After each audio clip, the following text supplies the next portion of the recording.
Sofia Coppola directed Somewhere. It stars Stephen Dorff and Elle Fanning. Also has the jackass guy Chris Pontius in it. I was just like, what? I'm used to seeing Johnny Knoxville now, but all this the is other the movie guys, I've seen the longest ago. So takes a little bit. Refresh me. So this is Stephen Dorff is a actor.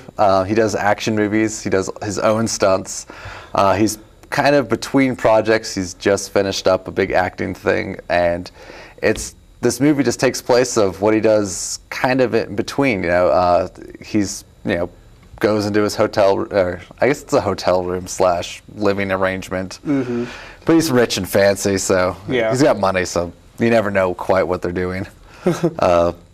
So he sits around, plays some Guitar Hero. His sort of estranged, like he's familiar with his daughter, which is played by Elle Fanning, but it's still kind of an estrangement there. Her mother decides she's had enough and just takes off and leaves her with the dad, with Stephen Dorff, and he continues to do what he was doing, womanizing and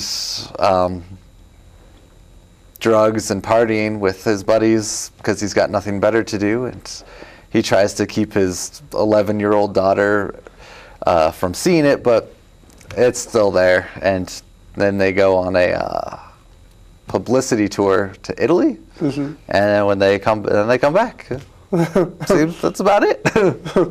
So what you're saying is this isn't really a plot-driven movie. This movie is not plot. This movie is 100% character, and even then it's left way short.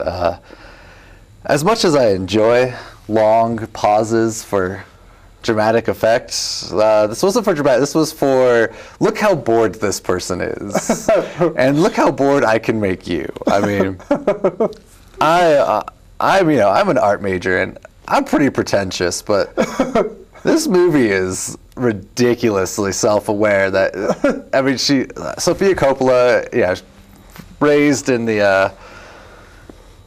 I guess in the Coppolas, so she's all been in the film industry in Hollywood for a while, and now that she's making her own movies, she's decided there's something deeper in the acting world. Lost in Translation kind of hinted at it with the Bill Murray character, but this is like the Bill Murray character to the 40th degree. It's all this is how awesome we are as actors. We can get really bored and play Guitar Hero like regular Joe Schmoes. I don't know. I really like this kind of movie. Existentialism, all that kind of mumbo jumbo and garbage. But wow, this was some boring stuff. What did you give it? I actually gave it a B because of that's a high grade for that review. I've been looking at that card this whole review. I'm like, really? But it's because of the Elle Fanning Stephen Dorff relationship. Yes. And that was just fantastic. Just here's this guy has no clue how to relate to his 11-year-old daughter, and it's just this great stuff just going between them. They have a tea party at the bottom of the pool. He tries to do his best to do dad things. Yeah. And then, he wanders up to his hotel room and finds this naked woman on the bed, and it turns around, shuts the door. Has to get rid of her real quick. He goes, well, we're gonna go, like, hey, let's go get a burger. This walk out and just leaves that naked girl there going, what? She's sitting around in the hallway waiting for him, and he comes out of the neighbor girls in a towel. She's like, why were you at the neighbors showering? And just what I think you're saying is that the emotional core supersedes some of the pretentious artsiness. Yeah. Okay. And I would agree. I give it a B+. And it was one of those movies where, as I was watching it, I was like, yeah, this is good. I mean, I get what she's going for. There's definitely sort of an Italian kind of feeling to the movie. It feels a lot like an Antonioni movie. Yeah. If you've ever seen any of his movies, like The Passenger, The American also was going for a very Antonioni feel, and I guess that's in right now. And he's very famous for long pauses and purposely slow-moving movies. And I think she was trying to capture that a little bit here. And I think the movie takes a while to get started, and it takes a while to get where it's going, and it almost cuts you off from the movie before it really takes off. And as soon as Elle Fanning enters the picture, I think the movie really earns all of that waiting around. I really liked their relationship. I really thought it was clever casting, having Stephen Dorff play this character who's kind of a B-movie actor, because Stephen Dorff is a B-movie actor. I mean, the biggest thing to his name is he played Deacon Frost from the first Blade. Yeah. And he kind of fell off the face of the planet ever since.